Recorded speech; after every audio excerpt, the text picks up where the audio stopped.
광주형 일자리 실험의 첫 모델인 현대차의 경영 SUV 캐스퍼가 많은 관심을 받고 있습니다. 귀여운 디자인도 그렇고 현대차가 거의 20년 만에 내놓은 경차이기도 한데요.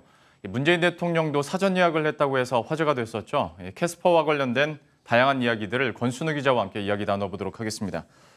일단 캐스퍼가 화제가 되고 있는 건 확실하고 이게 어떤 차인지 한번 소개해 주시겠어요? 우리가 보통 SUV라 그러면 좀 큰 차 많이 생각하는데 이건 경차입니다. 경차인데 디자인을 좀 SUV 모델로 뽑아놨는데요.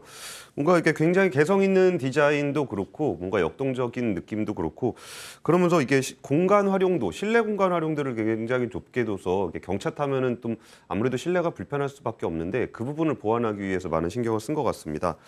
이름이 그러니까 닉네임을 이제 미소 짓게 하는 좋은 친구 같은 차라는 표현을 쓰고 있는데요. 실제 디자인이라든지 어떤 공간 구성 같은 것들을 보면은 그런 느낌들도 좀 많이 받게 되는 것 같습니다. 차 사이즈는 그렇게 크지 않은데 이제 공간감을 넓히기 위해서 운전석하고 조수석 사이에 이제 센터 콘솔이 있잖아요. 근데 그 부분에 좀 여유 공간을 둬서 좀 운전석과 보조석을 좀 왔다 갔다 할 수 있게 했고, 그리고 이게 또 그 작은 차지만 시트가 이제 앞좌석을 아예 앞으로 다 접어버릴 수도 있어요. 그리고 뒷좌석도 이렇게 접게 되면은 우리가 이렇게 보통 차박 그러면 좀 대형 SUV에서 많이 하게 되는데 이거를 다 접으면 차박도 할 수 있다. 물론 차박하기 좀 좁긴 합니다만 한 2m 정도 되는 공간을 좀 활용할 수 있기 때문에 좀 이런 부분들에 대한 재미가 좀 있습니다. 근데 뭐 캐스퍼의 그 가격은 한 3,400만 원에서 한 3,800만 원까지로 해서 좀 경차치고는 좀 비싼 것 같아요. 스파크가 한 1,500만 원 이하인데 캐스퍼는 좀 한 1,800만 원까지 가기 때문에 조금 비싼 느낌은 좀 있습니다. 그래도 어느 정도 화제성은 좀 잡아가고 있는 모습이고 실제로 이제 판매가 잘 돼야 될 텐데 지금까지 분위기나 전망은 어떻습니까? 그 캐스퍼가 좀 관심을 받고 있는 것들이 이제 1일날 그 사전 예약을 하기 전에 그 이벤트를 했어요. 그 사전 예약을 하게 되면 알림을 주셔라라는 것에 대한 이벤트를 했는데 여기 참여자가 무려 13만 6천 명에 달했습니다. 또 그 다음에 실제로 이제 사전 계약을 했는데 18,940대의 사전 계약 물량이 들어왔습니다. 이 수량이 어느 정도 많은 거냐면은 예전에 2019년에 그랜저가 내연기관차 사상 최대 사전 계약 물량을 맺었던 게 17,000여 대였어요. 근데 캐스퍼가 오히려 1,000여 대 이상 더 많은 사전 계약을 기록함으로써 현대차 사상 최대의 사전 계약 물량을 기록을 했습니다. 일단 여러 가지 요인들이 좀 있을 것 같긴 한데 우리가 사전 계약을 하려고 하면 이제 영업점에 가야 돼요.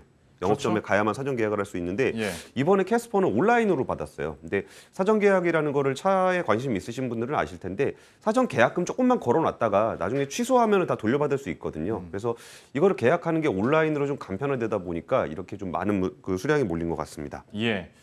그리고 또 이 캐스퍼가 화제가 됐던 이유 중에 하나가 문재인 대통령도 직접 사전 예약을 하고 이 집무실에서 컴퓨터에 이렇게 깔려 있는 그 사진까지 봤었는데. 대통령이 직접 이 차에 관심을 갖게 되는 특별한 이유가 있습니까? 특별한 이유가 없다면 굳이 청와대에서 그렇게까지 홍보를 하진 않았을 것 같은데요. 그렇겠죠. 여기가 이제 온라인으로 사전 계약이 좀 진행이 되다 보니까 문재인 대통령이 직접 사전 예약 사이트에 방문해서 예약을 했다고 합니다. 그런데 이날 그 사람들이 굉장히 많이 몰렸거든요. 그래가지고 좀 예약이 좀 더디게 됐는데 문 대통령도 그 예약하느라고 좀 고생 좀 하셨다고 좀 후문이 들려오고 있습니다. 문 대통령이 캐스퍼에 관심을 갖는 이유는 뭐 일단 이 차를 뭐 대통령 수행 기간에 타시기에는 너무 차가 작잖아요. 그래서 퇴임 이후에 뭐 개인적인 용도로 활용하겠다라고 먼저 밝혔는데요. 근데 이 차는 좀 특별한 사연이 좀 있습니다. 여기가 이게 현대차가 현대차가 개발한 차는 맞는데 그리고 판매도 현대차가 하고 있는데 실제로 캐스퍼를 만든 회사는 현대차가 아닙니다. 광주 글로벌 모터스라는 회사인데요. 이 회사는 그 광주시와 광주시에 있는 어떤 그 상공인들과 기업인들과 현대차가 이제 합작을 해서 만든 회사가 광주 글로벌 모터스입니다. 이 회사는 차를 직접 개발하는 회사는 아니고 이제 제조 공장, 그러니까 차량을 개발해서 주면은 위탁 생산을 해주는 그런 공장입니다. 이 그러니까 여기서 좀 할 수 있었던 거는 일단 캐스퍼 같은 차량은 그 소형 SUV인데. 소형 SUV는 아무래도 가격대가 낮고 마진이 적기 때문에 현대차가 만들기에는 좀 부담스러운 그 제품입니다. 왜냐하면 현대차는 많은 분들이 아시다시피 평균 그 인건비가 9천만 원에 육박할 정도로 굉장히 높기 때문에 비용 원가 구조가 굉장히 좀 어렵습니다. 그래서 이제 작은 차를 판매하면 좀 그러니까 수익을 내기가 좀 어려워서 2002년에 경차인 아토스를 단종시킨 이후에 지금까지 현대차는 한 번도 경차를 만든 적은 없습니다.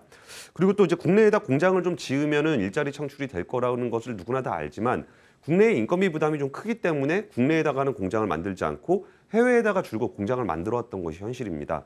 그러다 보니까 2019년에 그 노사와 정부, 지자체가 함께 모여서 이 문제를 좀 어떻게 해결해 보면 좋을까라는 것에 대한 고민을 좀 했었습니다. 그래서 일단은 인건비 부담이 너무 크니까 인건비를 좀 낮게 공장을 좀 만드는 걸로 하자. 그래서 광주 글로벌 모터스의 임금은 다른 완성차 회사의 절반도 안 되는 한 3,500만 원 수준밖에 안 돼요. 근데 그러면 이제 노동자들이 임금이 적으면 생활비라든지 그게 너무 빠듯할 거 아니에요. 그러니까 이게 공공임대주택이라든지 여기에 행복주택 같은 거를 이제 지자체가 거기다 공급을 해서 주거비를 좀 낮춰주기로 했습니다. 그리고 뭐 거기에 직장 어린이집이라든지 운동시설이라는 것들을 회사들이 제공을 함으로써 직원들의 지출을 좀 낮춰주는 거. 그래서 임금은 적지만 지출도 낮아서 가처분 소득을 어느 정도 보장해주는 이런 상생협약을 맺게 된 겁니다. 예. 그러면서 그러니까 2019년에 이거를 노사민정의 상생협약을 통해서 만들어진 첫 제품이 캐스퍼입니다. 그러다 보니까 문재인 대통령 같은 경우에도 우리가 이제 고인건비 구조 때문에 투자를 할 수 없었다면 이 부분을 회사 쪽은 투자를 하고 노동자들은 임금을 좀 양보하고 지자체는 가처분 소득을 보장해주는 이런 상생협약을 통해서 우리나라의 일자리를 좀 더 만들 수 있지 않겠냐라는 일자리 실험이 지금 벌어지고 있는 겁니다. 예. 그러면서 저도 이거 굉장히 오랫동안 지켜봐 왔고 굉장히 기대를 했는데 차도 예쁘고 반응도 좋고 좀 여러모로 좀 의미가 있는 것 같습니다. 그러니까 현대차 엠블럼을 달고 굉장히 오랜만에 경차 모델이 나왔을 뿐만이 아니라 이 차가 바로 광주형 일자리의 어떤 실험 모델로서 이제 실체화가 됐다라는 건데 이외에도 이 캐스퍼가 가지고 있는 다른 의미들도 좀 짚어주시겠어요? 그러니까 이번에 캐스퍼가 온라인 판매를 했다는 점도 저는 좀 주목을 하고 있어요. 예.